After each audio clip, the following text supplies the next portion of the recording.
Hi, my name is Ellie Hu. I'm a senior financial consultant for the last 6 years.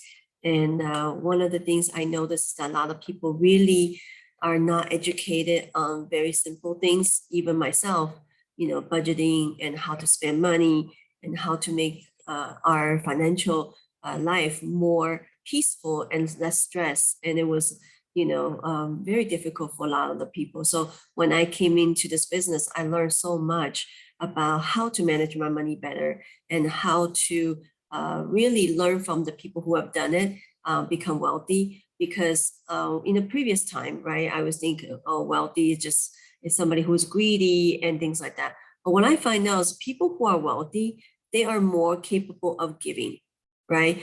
And so imagine, if I don't have enough money to rub a nickel together, it will be very hard if I want to contribute, make a big difference in people's lives. But if I can have some money and I have extra few dollars to give, thousands, if not hundreds of thousands, then I can make a bigger impact. But every penny does make it. There's a lot that to say about, if I only have few dollars, I can give a dollar away. That's a huge percentage that really says a lot about your heart, right? And I have people, I go to church, and then people in the church, I know they are very, very ton of budget, and they always give to the church. To me, that says a lot, right? But at the same time, people like that, I always feel like we need to equip more of these giving people so that they can give more abundantly, don't you think? Right? So I really felt like our society has a very negative feeling about money and how money is evil. Those things are not true.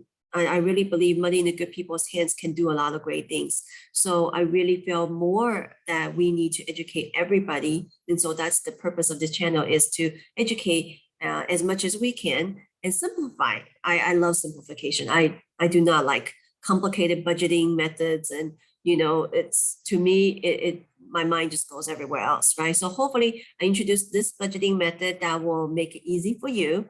I think if you like, I like this, or wanted to share my little tips, right? So this is called the PM DSPM method, okay? PM DSPM method come from a guy I follow and learn. He's a great coach. If you want to learn about law of attraction, NLP, relationship minds, a lot of things. He's amazing, right? So his name, I'm gonna butcher it. It's called Matish Khatri.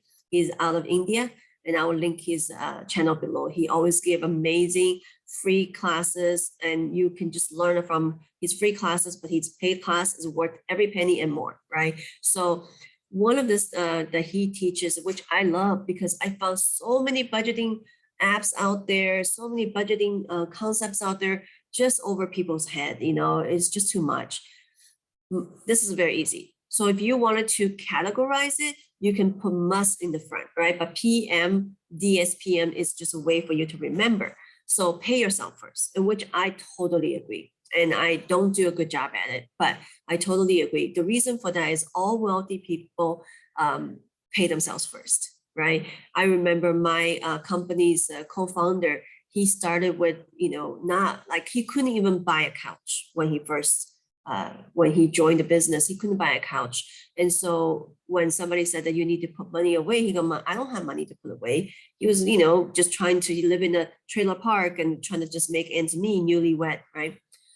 He started $17. And a lot of people nowadays, they say, oh, if I can't even put money away, might as well just forget it, right? That's not the right mindset, because I really believe paying yourself first is a habit.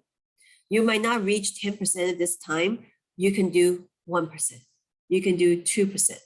Why? Because it's almost, you think about this is so key. And I hope that I convey this correctly. We work, if we pay ourselves zero, every penny we get from the income, we pay to somebody else. We are making somebody else wealthy. Why do we work? Isn't that to build some kind of legacy for ourselves, some kind of cushion, some kind of financial freedom for ourselves? Do we really want to work for the rest of our lives for somebody else, right? So I think that is the reason why I'm really big on making sure that we pay ourselves first, okay? So pay yourself, 10% is a goal. You might not get there yet, but at least that's a goal, right?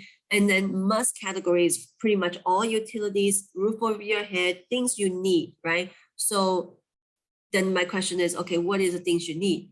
I used to have a client, right? She did not have too much money. And then to her, the things she need is her nails. Like she figured Botox, eyelashes, nails are must category. Okay. I do not agree with that, because if you don't have it and if you don't have money and you be on the street, those things you will not have, right? So really be careful. Must category is what you need to survive on. Okay. So like life insurance, your car insurance, your house, right? Your rent and your mortgage, and those things are the must category. And if your must category is really more than 55% of your after-tax income, you need to look, right? Is there too much in that? Okay. Or you just need to make extra income, right? Because my situation is I will never be able to make, $50,000 a year, and my category, just the must category literally is more than that. So, then that, okay, well, if I have a higher must category, then I need to make more money, right? So that way you can have all the other stuff. And then what I really like this is that nail that I was talking about, it didn't say you cannot have it, because we work for ourselves, right? I mean, we work to have happiness. And so many budgeting tools out there are so restrictive that I think a lot of people fall off the wagon, because they're like, oh my gosh, I don't enjoy life. It's like, I gotta stick to the budget and blah, blah, blah, right? So this desire category, if your must category is, let's say 65%, maybe you don't have a desire category, but you should aim for a desire category, because we all have a little pleasure, and you gotta trick your mind to want to save money. So the desire category in this case is 10%. So your nails, your trip for the future, your family vacation, those things can go into that desire category, right? So I'm going to do examples a little bit. And then self-care. Self-care and the desire category is very similar. So, like going on massage a little bit, that would be desire. But if you go on vacation, right, you want a future vacation, that goes into the desire category. Okay, so I hope those two are a little bit confusing when I first learned it, but just, self-care is me taking care of myself, right? So facial a little bit, or facial products, or haircuts, those things will be self-care, right? But the desire more like a longer term, like I want to go on vacation, I want to save up for that. I want to go buy a car, that's my desire, go buy a new car, then, you want to put a desire category, okay? And personal growth is 5%. So many people do not have this personal growth, and they stop learning after college, after high school, after whatever, right? I really felt like, the amount of income, where we talk about the must category is 55%. If your income just enough to pay for the must category, then you need to have some personal growth category. Why? Because you got to learn how we can increase our income in order to have a better life. I really do not believe that, we are here on this earth just to work and work and work. I believe we're here on earth to work, provide value, and also have a desired life that is very fun, it's enjoyable, right? So personal growth is actually really teaches for me, right? I learned, I grew up not really having a great childhood. Nothing wrong with my childhood, but I just like, Asian people, especially a lot of Asian families are very, very strict, right? And then my mom was a teacher. So the way she teaches is like comparison, things like that. So I really felt like I did not know what love is, because I grew up in that environment. So personal growth category to me was huge, because I learned to love myself. I learned to believe in myself. Those things are priceless. So gotta have the personal category. In my opinion, is actually personal growth should be 10%. That's my opinion, right? Make a difference. This is a huge one. This is more like a tithing, right? You tithe to your church, to a cause you believe in. Why is that? Many times when I'm struggling with money, if I just tithe, and I really felt like, oh my God, I don't even have money to put food on the table, right? How can I give more money to somebody? I cannot. But this is where your faith is tested. Do you really believe in God that will provide? Do you believe that there is a force bigger than you, right? And so when you just out of sheer testing him, you go and do this tithing, somehow, some way things just come around. Um, so I really want people to understand that maybe at the beginning, you don't have a 10% to tithe, because the 100% is your goal, right? So you might have too much of a must category, too much of a desire category, too much of a self-care category. You really got to adjust, right? To me, this formula, why I love it so much, one is simple, PMDSPM. Okay, very simple. Second thing, the reason why I really love it is that it really helps you have a balanced life, right? And none of us wants to live a life that's like, too much work and no fun. And then you also don't want to live a life that's so much fun and then you don't do anything, provide value to other people, right? Also, you don't want to live a selfish life either, right? You just always, it's all about me. I put all my money into my investment account. I don't give it to anybody, because a lot of them, wealthy people, most wealthy people are happy wealthy, but there are lots of wealthy people I know are miserable wealthy, right?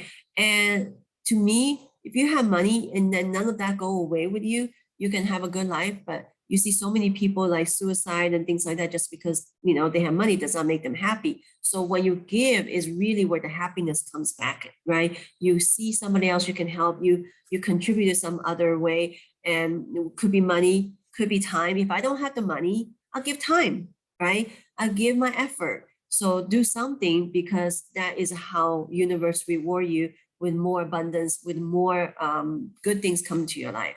So I hope this is helpful. And I talk about all the, if you have questions, let me know. I'll talk about the more specifics in the future, how to, once you pay yourself, you grow this 10%, what are you going to do with it, right? And then there's a lot of concepts behind that subject. But I just wanted to give you a quick little, because this is a 2021, we're heading into 2022. And really, with the COVID and everything, you just never know if the job will be stable, if your company is stable. So really got to put more towards saving, pay yourself so you can have that financial freedom. I really liked what my co-founders of my company said. He says, like, outside world is like the ocean. It's like very, very ocean surface, right? Very, very volatile, very up and down waves. If you're in the ocean, right, a little bit of a storm, your boat can turn, right, turn it upside down. He says the way you got to do your finance is that you get underneath the ocean. It's super calm, right? And he says nothing would disturb that peace. You just think about that. That is such a great feeling, is when you can provide for your family, that nothing disturb that peace. That's where I wanted to be, right? That peace that I want to get when I hear that, it's like, oh my gosh, I need to get there. I need to be like that, right? So I think this way of budgeting really helps people to have that happiness along the way of building your wealth, right? So I hope this is helpful. And if you have any comments, I'd love to hear from you. But please hit the bell and also the subscribe, because I'm new to the YouTube and I love some support, and I hope that you find this useful. Take care and have a wonderful holiday, and Merry Christmas and almost a Happy New Year.